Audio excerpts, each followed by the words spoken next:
Yeah, it's absolutely lovely to have you here with us today. We're actually really excited to be having you as one of our workshop hosts there for our conference. So I'm going to just go through a few questions. This is for our Neurodiversity and Education Conference that we're having on the 22nd of March, which is Friday week. It's coming up really, really fast. And you're going to be hosting workshop for us there on two separate occasions during the day. So tell me, Maria, what is it that you do? What's your job now? My job is to keep track of all the jobs that I do. That's my main job. So our main job, I think, I'd say it's more like a mission, and then we find ways of getting that mission accomplished. And we try to help parents and teachers to provide more meaningful experiences for their children, so they can have a more meaningful childhood, but also have the skills, because skills are they need practice. Skills, we're not born with skills, and we need practice. So we try to provide those experiences and make it as easy as possible, so they can provide them and kids can practice those skills and become more independent and have more better communication, better problem solving, think outside the box, resilience, all of these things. And it all happens through play, and the early years are so important for that. So the way we do that is through our online toy shop. So we sell lots of educational sensory toys. We organize events, workshops, play sessions. We have a podcast. We do summer camps, corporate events to create those moments of connection between the parents and the children. Um, that's it. So you say it's a mission. Why did you decide to go down this road? Why did you decide that play is so important for kids? It's because I've experienced a lot of play myself, and I also have two kids, and I see they've had a lot of play, and I can see how that's helped them to build their confidence and their understanding of the world, and their understanding of themselves, to deal with their own emotions. With like a lot of dysregulation and all of these, and how play really helps us ground ourselves, go back to basics, connect with each other, and find our own little happiness every day. And it's all play, play, play, have fun, and adding a bit of humor in your life. And whether with or without toys, you like it's taking a rock, are the best toys, and a cardboard box. But yeah, it's just so important. And I'm qualified myself as a primary school teacher, and I did my master's in psychology, and I did a bit of therapeutical play skills as well. And it just all shows like that research and the support of how important play is and how we take it for granted, but it's a huge impact on our children's development. Yeah, and I think it's something that we really forget as adults, isn't it? When Mm, we have kids, sometimes we forget to play with our children and we just, oh, go on, they'll be okay. But really, they're not. They need that interaction with us. they do. Um, Such an important part of their development, really Yeah. massive. And I think as adults, we need to play.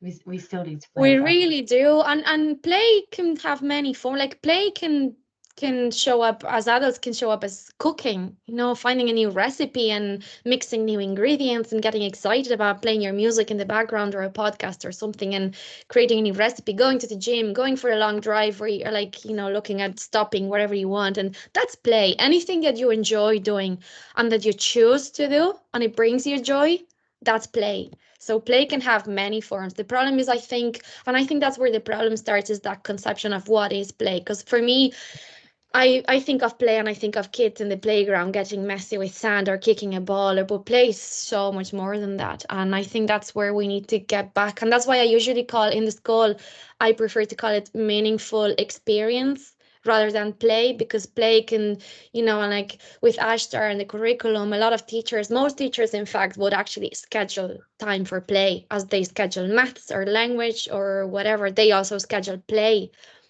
and that's not going to work. Play needs to be the way you teach every other subject. That's the plan. Oh, that's why the new curriculum is coming into place, and that's what's going to do. It's going to support that, the methodologies and the way that things are done in the classroom. That play is the funnel for everything. Yeah, and I think what you just said there about the play not just being about going out and kicking a ball or playing in the sand. It's about those meaningful experiences. And just because of the title of the conference, Neurodiversity in Education, we're looking at neurodivergent individuals. So for our listeners here that haven't listened to anything about neurodiversity and neurodivergence, to let you know that neurodivergence is people who have a neurological condition, or maybe autistic or ADHD or dyslexic, dyspraxic, trauma, mental health conditions. All of those fall under the neurodivergent umbrella. So when we're looking at meaningful experiences for somebody who's neurodivergent, it might not look the same way as it would for a neurotypical, or, as I put in inverted commas, a regular kid, how it would look. So I think it's important as well for the teachers to recognize what those meaningful experiences look like for those neurodivergent kids, and they're able to adapt their practice accordingly. So it's really, really valuable that you use those terms, the meaningful experiences, because what's meaningful for one isn't meaningful for another. Absolutely. And that allows for inclusion and diversity in the classroom. And I think inclusion doesn't have to happen when we encounter a conflict or a challenge. And then, oh, what do we do? Inclusion has to happen before that challenge comes up, because inclusion means everybody's included, and we anticipate the needs of everybody that's going to be in that classroom, and create a space where everybody's welcome no matter what. I don't even need to know. Everybody's welcome, regardless of what you need or what you're interested in. Everybody's there. Everything is available for you and for everybody. And creating those meaningful experiences is great, because it allows for that inclusion and diversity in the classroom, and everybody learns from everybody. We don't just learn from the teacher, we learn from our peers, and we learn from ourselves, our own research, our own curiosity. And these activities, if they're meaningful, they're going to be meaningful for everybody, and every child is going to connect with that activity at a different level wherever they are. We don't need to adapt each activity to each person in the classroom. They'll find their own level, they'll find their own connection to that activity, and then they'll take it from there, and they'll ask questions. So you're just there to guide the kids and to encourage more learning, but they'll find their own learning. And if we're willing to listen to them and learn from them as much as they can learn from us, then we're all winning. Yeah, that's amazing. Yeah. So with the conference coming up, why did you decide to take this on? When I asked you, would you come and do workshops for us? Why did you say yes? Because it's a great opportunity to meet lots of people, to have conversations, to listen to them and see what their struggles are in the classroom as well, and how I can help them better. And if I have the experience that I have, and I can use it to give them the tools, resources, ideas, inspiration, to then bring it into their classroom and make their job better, they can get more excited about teaching. Kids can get more excited about learning, and it's just amazing. It's so powerful. So it brings me so much joy. So for me, work is play every day. I love that. Work is play. Yeah, it's very meaningful experiences that we have, I think, when we engage. Absolutely. Yeah, definitely. So what is your workshop going to be about? Give us just a small sneaky look into what your workshop will be about. Yeah, so it'll be a hands-on session, and the first part is to show you the importance of play, the short and long-term benefits of play, to get you an idea. Because I think for an adult or for a child, for anybody to learn something, you need to have a need for that learning. You need to know your why. For me, I think it's very important, and I try always with my training and everything I do to help others, parents or teachers, especially teachers in this case, find their why. Why are you teaching? What do you want to teach? What do you want them to learn? Why are you doing this? If you know your why, then everything is so much easier, and things will get tough in the classroom. They will, as they get tough at home and everywhere. So if you know your why, it brings you back to why you do what you do, and then you can keep going. It's the only way. So I will help you find your why. We'll explore what play means, different types of play, and I'll give you the confidence on how to create those meaningful experiences in the classroom, and just get you excited about going back to the classroom and try new things and see how they go. I'm excited. I want to take part in one of the workshops. I'm not quite sure will I get a chance in the day. So essentially that's what you're looking for. The key takeaways from the day for the people who take part in your workshops would be to get that excitement back and to have some tools. Is there anything else that you want them to take away from the workshops? Just to know that they're never on their own. They always have support, whether they know where it is or whether they have to find it. And I think that conference will be really, really good for them to know that, not just from my workshop, but from everything else. All the people that are going to be there are going to be an amazing support in so many different areas of their careers as well, and as well as in their own personal life. So I think for them to know that if they're stuck, please ask for help. We're all here to support you in this journey, and we need each other. Yeah. You know, and if you're struggling with something, it doesn't mean that you failed. It doesn't mean that you're not good enough. It just means that you need support, as we all do, and there's nothing wrong with that. So that's a really important thing as well, that I'd love them to go home thinking, I'm not on my own, and I'm not any less just because I need help. Yeah, I think that's actually a really huge, important kind of message that we're trying to put across here, because we know that services are few and far between for the families and for the schools, and there's difficulty with engaging with those services for many reasons, and we won't go into systems and how broken things are, but together there are so many of us out there that are willing to offer that support, that advice, that help, that together, you know, that village, we can raise the child. We come together and make sure that people understand they're not on their own. There are a lot of people out there that are willing to help, and I think that's a really important message that you have for them. So on the day, people are going to want to talk to you. People are going to come and want to ask you questions. Just the small workshop is not going to be enough. People need more. How long are you going to be available for on the day for people to ask you questions and come and talk to you? And are you happy for people to come and approach you and talk to you outside? Please do talk to me and ask me questions. I might not have all the answers, but if I don't have it, I'll look for it, and we can stay in touch and can give you any other points of contact. Absolutely, yes. We will be there all day. And Shannon will be there with me as well. She works with me and she does the training sessions with me. So she will have a little stand there showing everything that we do, where to find us. And yes, please do come talk to us. Shannon will be there all day. And I will be doing the 2 workshops, but I'll be there otherwise. So yeah, you'll find me there all day. Absolutely. That's amazing.